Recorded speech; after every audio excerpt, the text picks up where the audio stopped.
आज 10 राज्यों की पावर सेक्टर के जो मंत्री हैं, केंद्रीय मंत्री मनोहर लाल, उनकी अध्यक्षता में एक बैठक हुई जिसके अंदर उन स्टेट्स के 10 स्टेट्स के जो है मंत्री या उनके उच्च अधिकारी शामिल हुए। इन स्टेट्स के अंदर पंजाब, हरियाणा, हिमाचल प्रदेश, उत्तराखंड, चंडीगढ़, जम्मू कश्मीर और लद्दाख, दिल्ली, ये सारे स्टेट्स 10 स्टेट्स शामिल थे। इन स्टेट्स के अंदर जो है किस तरह का इंफ्रास्ट्रक्चर, पावर इंफ्रास्ट्रक्चर आगामी कुछ सालों के अंदर विकसित करना है, उसको लेके बातचीत करी गई। उस इंफ्रास्ट्रक्चर में कितना पैसा खर्च होना है, इसको लेके बातचीत करी गई। बता रहे हैं कि 2032 तक 45 लाख करोड़ रुपया खर्च किया जाना है और उसमें से जो है 1.5 लाख करोड़ रुपया केंद्र सरकार अपनी ओर से राज्यों को उपलब्ध करवाएगी। वो उपलब्ध करवाने के पीछे मकसद यह है कि बिना ब्याज के वो पैसा दिया जाएगा, उसके अंदर कोई ब्याज नहीं लिया जाएगा, लेकिन राज्यों को भी अपने तौर पे कहा गया है कि वो भी अपनी ओर से इंफ्रास्ट्रक्चर के अंदर इन्वेस्ट करें। पीक आवर्स के अंदर जो बिजली की डिमांड रहती है वो डिमांड रहती है 250 गीगावाट, आज की जो स्थिति थी 2024 की। लेकिन इस साल जो पीक आवर्स के अंदर बिजली की डिमांड आई है वो लगभग 270 गीगाबाइट आई है। तो उसमें यह है कि उसके लिए सरकार ने पूरे अपने प्रयास कर रखे हैं, सरकार ने पूरी योजना बना रखी है, सरकार ने पूरी तैयारी कर रखी है। आगे आने वाले वर्षों में भी बिजली की डिमांड लगातार बढ़ती जाएगी। उसको देखते हुए सरकार ने ऐसे प्रयास किए हैं कि 24 घंटे बिजली की उपलब्धता हर शहर में, हर गांव में हिंदुस्तान के रहे, ताकि एक विकसित भारत का जो 2047 तक का सपना है वो सपना प्राइम मिनिस्टर का पूरा हो सके और हिंदुस्तान एक विकसित राष्ट्र बन सके। तो उस दिशा में काम किया जा रहा है। अब राज्यों को जो कई स्थितियों के लिए बोला गया, उनकी क्या समस्याएं हैं, क्या दिक्कतें हैं, उसके ऊपर भी चर्चा हुई। मनोहर लाल खट्टर ने किस तरह से जो है जानकारी दी केंद्रीय मंत्री ने कि क्या क्या चीजें की जानी है, वो आप देखिए अर्थ प्रकाश के साथ। पावर डिपार्टमेंट के नाते से वर्षों से एक परंपरा रही है कि जितने देश भर में स्टेट्स के पावर मिनिस्टर्स होते हैं उन सब की एक एनुअल कॉन्फ्रेंस होती है मंत्री। लेकिन इस बार हमने अपनी एनुअल कॉन्फ्रेंस करते हुए ये तय किया था कि वर्ष भर में देश भर की कुछ रीजनल कॉन्फ्रेंस करेंगे। तो आज उसी क्रम में चौथी रीजनल कॉन्फ्रेंस ये हुई है। इससे पहले सिक्किम में हुई थी, मुंबई में हुई, बेंगलोर में हुई और आज ये चौथी कॉन्फ्रेंस नॉर्थ वेस्ट की ये जो कॉन्फ्रेंस है 10 राज्यों ने इसमें अपनी उपस्थिति कराई है, जिसके अंदर हरियाणा, पंजाब, चंडीगढ़, राजस्थान, दिल्ली, उत्तर प्रदेश, उत्तराखंड, हिमाचल प्रदेश, जम्मू कश्मीर, लद्दाख, इन सब प्रदेशों के प्रतिनिधि, कई प्रदेशों के केवल अधिकारी आए थे, कुछ प्रदेशों के हमारे मंत्री भी थे, जैसे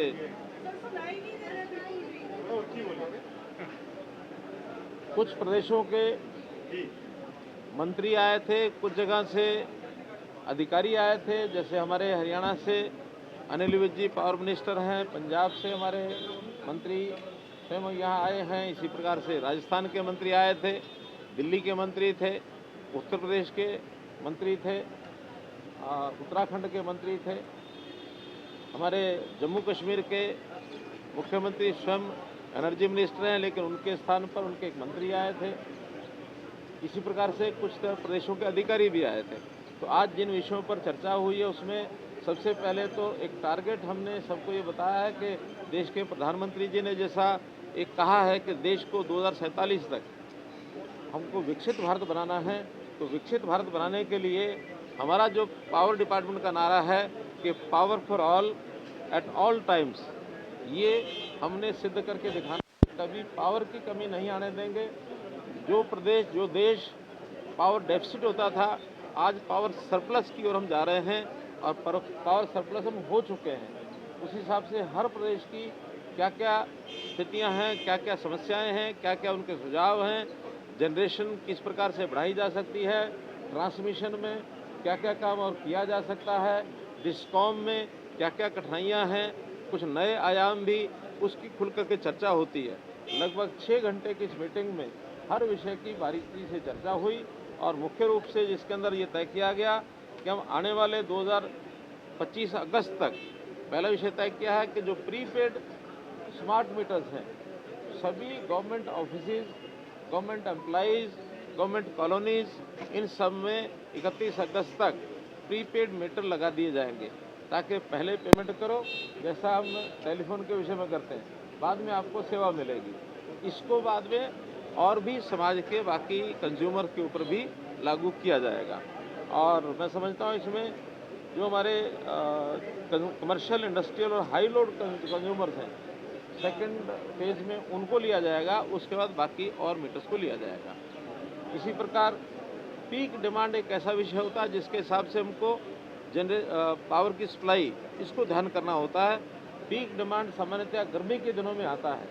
पिछले वर्ष 2024 में पीक डिमांड जो थी 250 गीगावाट की ये आई थी। इस बार ऐसा अनुमान लगाया जा रहा है कि हम कभी भी 269 गीगावाट तक भी हमारी डिमांड हो सकती है, जिसके लिए हमारी तैयारी है कि जनरेशन उस समय तक उतनी पूरी रहेगी, कोई कमी नहीं आएगी, ऐसा मैं मानकर चलता हूँ। हमारे यहाँ इंटर स्टेट ट्रांसमिशन सिस्टम, क्योंकि स्टेट्स को अपना जो ट्रांसमिशन सिस्टम बनाना होता है उसको किस प्रकार से और मजबूत किया जाए और उसमें भी टैरिफ बेस्ड कम्पिटिटिव बिडिंग के ऊपर और इस सिस्टम को लाया जाए ताकि एक उचित दाम के ऊपर और ट्रांसमिशन लाइन्स प्राइवेट जो पार्टनर्स हैं हमारे वो भी इसमें आ सके और इसी आधार पर कंपटीशन में स्टेट्स और प्राइवेट पार्टनर्स पीपीपी के मॉडल के ऊपर और इस ट्रांसमिशन लाइन में आ सकें, इसके हम ध्यान कर रहे हैं। जहाँ तक इंफ्रास्ट्रक्चर की कुल मिलाकर इन्वेस्टमेंट का विषय है, इन्वेस्टमेंट सारे देश भर में 2032 तक ऐसा अनुमान है कि 45 लाख करोड़ रुपए की इन्वेस्टमेंट होने वाली है। बड़े इन्वेस्टमेंट का विषय है। प्रदेश भी अपने पास से इन्वेस्टमेंट करें। केंद्र ने 1.5 लाख करोड़ रुपया और एक 50 साल के लिए फ्री ऑफ इंटरेस्ट कॉस्ट ये जारी किया है। इस इंफ्रास्ट्रक्चर के लिए उस पैसे का स्टेट्स उपयोग करें, ऐसा सबको बता दिया गया है। सभी राज्यों के लिए 1.5 लाख करोड़ रुपया ये कॉस्ट यानी फ्री ऑफ इंटरेस्ट कॉस्ट 50 साल के लिए ये लोन दिया जाता है, जिसमें स्टेट्स अपने ढंग से उसको उपयोग करेंगी। उसके लिए पावर की लाइंस के लिए भी उसका उपयोग किया जा सकता है, ऐसी जानकारी को दी है सबको।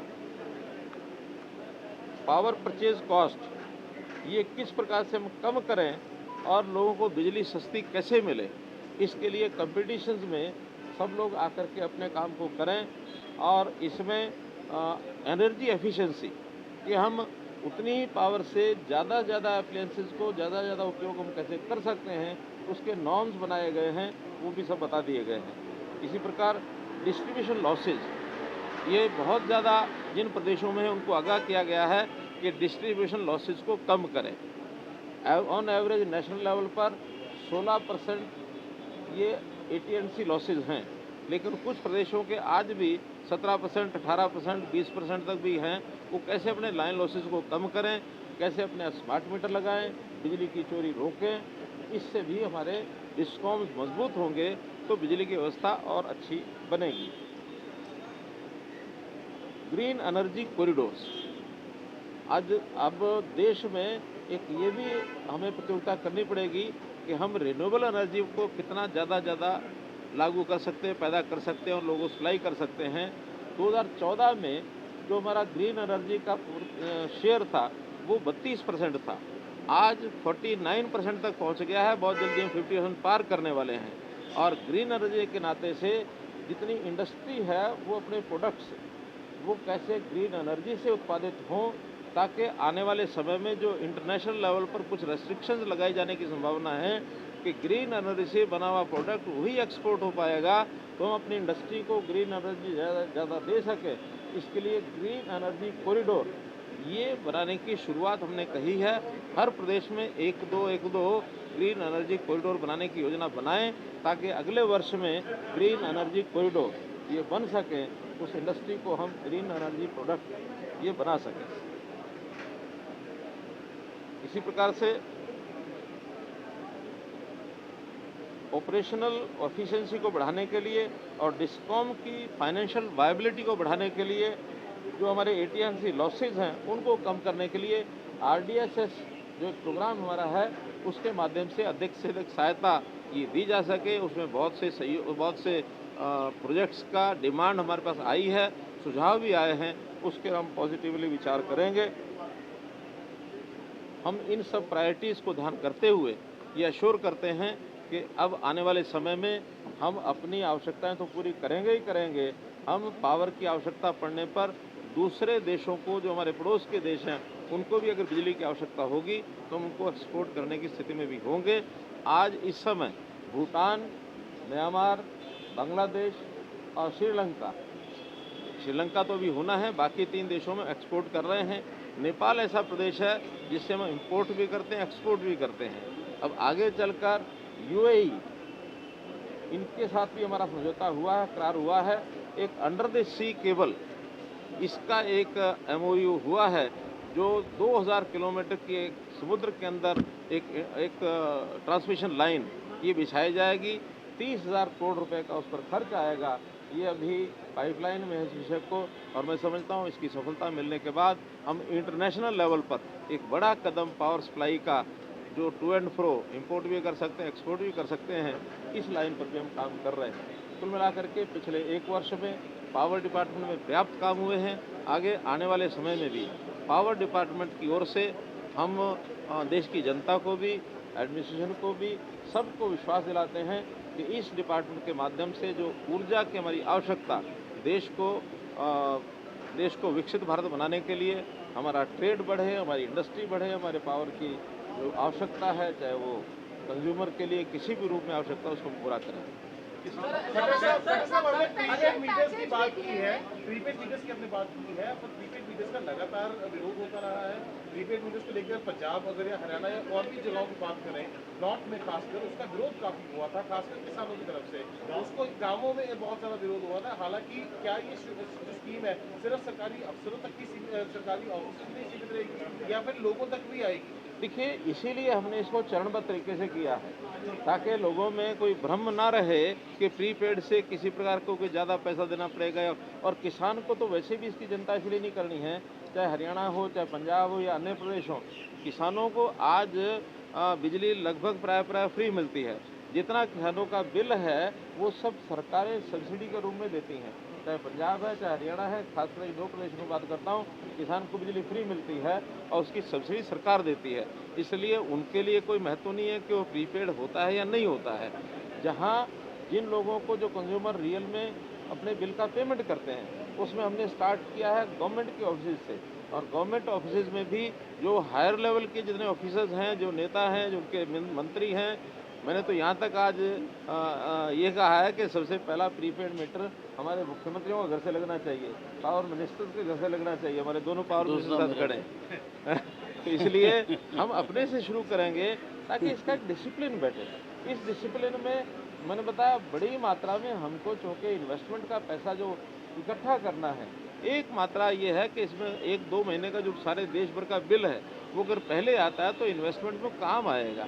इसलिए बाकी लोगों पर तो 1-1 महीने का, 2-2 महीने का। इसमें एक और भी मैं आपको जानकारी देना चाहता हूँ, कुछ प्रदेशों में इसके लिए स्कीम बनाई गई है, 2%, 3%, हरियाणा ने तो 5% किया कि जो प्रीपेड मीटर लगवाएगा 5% का हर महीने उस बिल में उसको कंसेशन भी मिलेगा। और 1 महीने में अगर 5% मिलता है और 12 महीने में उसी राशि से 5% लेगा तो 60% का लाभ उसको मिलेगा। अपने आप में इतना बड़ा रेवेन्यू तो किसी भी चीज़ में नहीं मिल सकता, 60% किसी अमाउंट के ऊपर। लेकिन कुल मिलाकर जब लगाएंगे तो उसका लाभ जब महसूस करेंगे तो अपने आप आगे बढ़ेगा। जीरो कार्बन की तरफ आत्मनिर्भर बने, तमाम स्टेट बिजली के क्षेत्र में आत्मनिर्भर बने, इसको लेकर भी कुछ चर्चा की गई है। मैंने बताया कि इसमें बिजली की पर्याप्त व्यवस्था हम राष्ट्रीय स्तर पर, प्रदेशों के स्तर पर ये कर रहे हैं, लेकिन अधिक से अधिक हमारे जो सोर्स हैं उस सोर्स में आगे कैसे बढ़ें। अभी तक ज़्यादातर थर्मल लगते थे, हाइड्रो पावर प्रोजेक्ट मिलते थे, अब उन्हें रिन्यूएबल एनर्जीज के अंदर सोलर और विंड पावर भी उसको ले रहे हैं। सोलर तो क्योंकि सारे पूरे ज्योग्राफिकल क्षेत्र के अंदर सोलर कहीं भी मिल सकता है। हमने घर घर में रूफटॉप सोलर सिस्टम मुफ्त बिजली योजना इसको चलाया है प्रधानमंत्री जी ने कहा तो हर घर में सोलर लग जाए, अपने अपने घर की पावर वो दे सकता है। बल्कि किस प्रकार से उस सोलर पावर का उपयोग करने के बाद बचता है तो ग्रिड में डाल करके उसका पैसा भी उसको मिल सकता है। हमारे खेतों में किसान जो हैं वो बिजली का उत्पादन करें, खेती का उत्पादन तो करते हैं, ऊर्जा का उत्पादन भी करके उसकी कमाई कर सकते हैं। इसलिए आत्मनिर्भर हर परिवार बन सकता है, हर गांव बन सकता है, हर शहर बन सकता है और उसके बाद देश और प्रदेश में आत्मनिर्भरता आएगी, क्योंकि बहुत बड़ा क्षेत्र है। इसलिए आत्मनिर्भर बनाने के लिए जितने भी आयाम हैं बिजली पैदा करने के लिए सब हम कर रहे हैं। एक और मैडम का सवाल है। स्पेशल पैकेजेस की मांगे हैं, खासकर बॉर्डर स्टेट्स है, चाहे जम्मू कश्मीर हो, पंजाब हो, क्या कुछ मांग है उनकी और क्या आपकी तरफ से जो है उसको इवैल्यूएट करके क्या कुछ उनको दिया जाए? देखिए, इसमें कोई स्पेशल पैकेज इस प्रकार का नहीं होता है। जहाँ कहीं कठिनाई होती है, जिन चीज़ों पर एक्स्ट्रा खर्च ऐसे प्रदेशों का होता है जो कठिन प्रदेश हैं, दूर दराज के कनेक्शन देने होते हैं, उसमें आरडीएसएस के माध्यम से स्पेशल पैकेज जाता है कि जो आपने डिस्ट्रीब्यूशन का खर्च करना है, जो आपने ट्रांसमिशन का खर्च करना है, उसमें जिनको कठिनाइयाँ होती हैं उनको आरडीएसएस के माध्यम से पैसा दिया जाता है। कोई भी घर ऐसा ना रहे जिसमें बिजली का कनेक्शन नहीं पहुंचा, तो ऐसे सब घरों में बिजली कनेक्शन पहुंचाने के लिए जहां तक ट्रांसमिशन लाइन का संबंध है वहां तक पहुंचाएंगे। कुछ एरिया ऐसा है कि ट्रांसमिशन लाइन पहुंचाना कठिन है, आइसोलेटेड स्टैंड जो घर है उसको सूर्य घर बिजली योजना के माध्यम से सौर ऊर्जा और साथ में बैटरी इसकी सहायता भी दी जाएगी, ताकि हर किसी को 24 आवर बिजली मिलने की संभावना बने और कोई घर ऐसा बचे नहीं जहाँ बिजली न पहुंचे। एक और जहां आत्मनिर्भर की ओर बढ़ रहे हैं, आपकी सभी प्रदेशों को आत्मनिर्भर बनाया जाए, वहीं चुनावों में वादा किया जाता है फ्री बिजली देंगे और फ्री बिजली देने की बात कही जाती है। तो किस तरह से देखते हैं आप, कहीं ना कहीं वो उसके अंदर बाधा नहीं आया? दो चीजें, एक सवाल है, पंजाब में बुरा हाल हो रहा है, हरियाणा के साथ में जब सीएम थे तो बोला बिजली कैसे जमा करो 24 घंटे बिजली। देखिए, ये सुनिए सुन लीजिए, ये दो चीज़ें हमको अलग अलग करके देखनी पड़ेंगी। एक है बिजली डिपार्टमेंट, उसकी कंपनियां, डिस्ट्रीब्यूशन कंपनी, एक है सरकार। अगर कोई घोषणा मुफ्त बिजली की करता है, कोई भी सरकार करे, कोई पार्टी करे, चुनाव में करे, चुनाव के बाद करे, उसका बिजली कंपनियों पर असर नहीं जाएगा। बिजली कंपनी तो जितना उसका पैसा रेट टैरिफ है वो तय टैरिफ है, वो सरकार अगर घोषणा करेगी तो उनको सब्सिडी देनी पड़ती है। सब्सिडी दे करके कोई फ्री दे ना दे सरकार का काम है। सरकार अलग चीज़ है, बिजली कंपनी अलग चीज़ है। बिजली कंपनी को घाटा नहीं होना चाहिए, इसके लिए रेगुलेटरी कमीशन होते हैं। रेगुलेटरी कमीशन तय करते हैं कि कितना टैरिफ के माध्यम से पैसा आएगा और कितना बिजली पर खर्च होगा, वो दोनों बराबर रहने चाहिए। फिर भी कुछ कंपनियों को जो घाटा है उस घाटे को अगले सालों में कैसा पूरा करेंगे। हर साल ऐसा एक हिदायत दी गई है कि जो महंगाई दर होती है, महंगाई दर के बराबर तो कम से कम बिजली के रेट बढ़ने ही चाहिए। तो बहुत जगह इकट्ठा करके बढ़ाते हैं, कभी हर साल बढ़ाते हैं। जैसे हरियाणा ने इस बार 10% अपने पावर रेट बढ़ाए हैं, केवल इसलिए कि क्योंकि महंगाई दर हर साल 4-5% बढ़ता है। तो ऐसा गरीब को थोड़ा कम देना पड़े, क्रॉस सब्सिडी के नाते से जो ज़्यादा पे कर सकते हैं उनके ऊपर ज़्यादा लगाया जाता है। लेकिन बिजली की जो कंपनियां हैं डिस्कॉम से वो घाटे में ना आए, ये पूरा ध्यान रखा जाता है। क्या कुछ ऐसे स्कीम्स आएंगी जो गरीब घर हैं उनको सोलर पावर से जो है वो बनाया जाए, क्योंकि आत्मनिर्भर की बात की जा रही है। बहुत सारे घर ऐसे होंगे शायद जिनमें शायद वो बिजली का बिल तो आ जाता है और वो बिल ना देने की वजह से डिफॉल्ट हो जाते हैं। हमने उसकी सूर्य घर बिजली योजना की जो स्कीम बनाई है उसके अंदर 3 किलोवाट तक 78,000 रुपया सरकार देती है और उसकी राशि थोड़ा 1.5 लाख रुपए तक लगती है। बाकी उस कंज्यूमर से लेते हैं, कंज्यूमर नहीं दे सकता, बैंक से व्यवस्था कराते हैं ताकि बैंक में थोड़ा थोड़ा पैसा दे करके और वो उसका इंडिपेंडेंट यूनिट हो सकता है। कुछ प्रदेशों ने अपनी ओर से भी सब्सिडी में पैसा जोड़ा है। 78,000 रुपया भारत सरकार देती है, कुछ पैसा प्रदेश सरकारें जोड़ती हैं। तो बहुत बड़ी संख्या में सोलर पावर के मुफ्त सूर्य घर बिजली योजना इसके प्रोजेक्ट लगने शुरू हो गए हैं और जो गरीब जनता है जिनको हम बिल्कुल ज़ीरो बिल पर लाना चाहते हैं उन सबके घरों में धीरे धीरे सोलर पावर सूर्य घर बिजली मुफ्त बिजली योजना के कनेक्शन ये दिए जाएंगे ताकि उनके ऊपर बिल ना आए और एक बार इन्वेस्टमेंट होने के बाद सूर्य योजना जो है सूर्य घर योजना के माध्यम से उनको लाभ मिल सके। साजन शर्मा, कैमरामैन अजीत कौशल के साथ, चंडीगढ़ से।